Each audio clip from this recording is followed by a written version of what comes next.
Composting, a simple, cost-effective, eco-friendly activity. It consists of decomposed plant matter and wastes that are put in a pile and must be kept warm and be mixed regularly. Healthy compost is very rich in nutrients and great for the soil. It helps plants grow naturally and without the use of chemical fertilizers.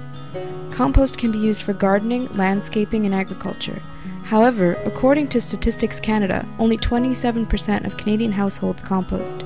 To gain more insight, we decided to ask someone who has first-hand experience with the process of composting, Emily's grandmother. So, how do we start?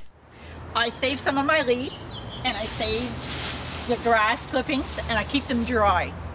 Because when you start to make a new pail of the compost, you have to put dry, you use grass clippings, and you've got to use dirt. Then you add the compost to it. That's all vegetables. Things such as vegetable scraps, tea bags, coffee grounds, eggshells, cooked rice, pasta, bread clippings, thin leaves, latex condoms, junk mail, magazines, stale catnip, dog bones, masking tape, worn out rope, old leather, and receipts, as well as 100% cotton items, paper towels, hair, tampons, and candies without wrappers can be put into your compost. You must ensure that you do not put in any pesticides, meat, diseased plants, things with mold, dirt, butter and other greases, or dairy products. You can use your compost as a soil additive for your garden or flower bed. What I'll do is I'll dig a big hole, put manure, cover it with dirt, then I'll add compost to that, a layer of compost. Then I'll take a bit more dirt and cover it. Then I'll add my whatever I'm planting, tomatoes, potatoes, whatever. And then just cover it up and leave it. And it'll grow like crazy, especially too once your plant its roots start hitting it. Then you see a big difference in it all of a sudden.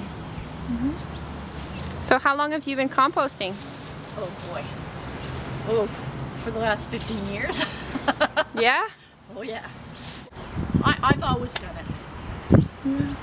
I just gather everything up and just make my own compost. It saves you buying your own dirt. You know what's in it. One thing you need to pay attention to when making your compost is ratios. In order for your compost to be successful, you must create the right balance of carbon to nitrogen-rich material. A healthy pile is a warm pile. Therefore, you should always stir it and make sure that it's moist. Carbon-rich material is usually brown and nitrogen-rich material is usually green. To find out about composting at Dawson, we interviewed a third-year CRLT student who informed us about Dawson's attempts at getting a composting bin approved. Okay, so the reason that we can't compost at Dawson, it is in the capital budget and we do want to, and it's our plan, we really want to, but being at Dawson, a historical site, it's really hard to get permits to do these kinds of things, especially being on Westmount. We're half on Westmount, half on Montreal. So we really can't turn over a stone without having a permit and having it approved. So especially, we did the same thing with our peace garden. It took an extra 8 months to get this thing approved.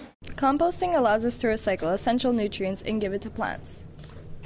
The more we use the soil for gardens, the more we remove nutrients. A way to avoid degrading the quality of the soil is to rotate your crops, or add nutrients by composting and putting that in your soil.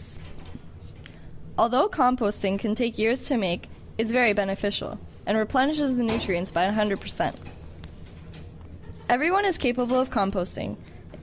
If you have a large backyard or live in an apartment with no yard, it's still possible. Just think about the amount of food we throw into the garbage. We can reduce the quantity of trash if we remove the leftover food and put it in our compost. Then with your compost, later on you'll be able to put it in your gardens to ensure having nutritional and healthy fruits and vegetables. It's a shame that with all the benefits that composting has, Dawson has gone through so many struggles to get it approved. Hopefully they continue to try, and one day at Dawson we will be able to compost.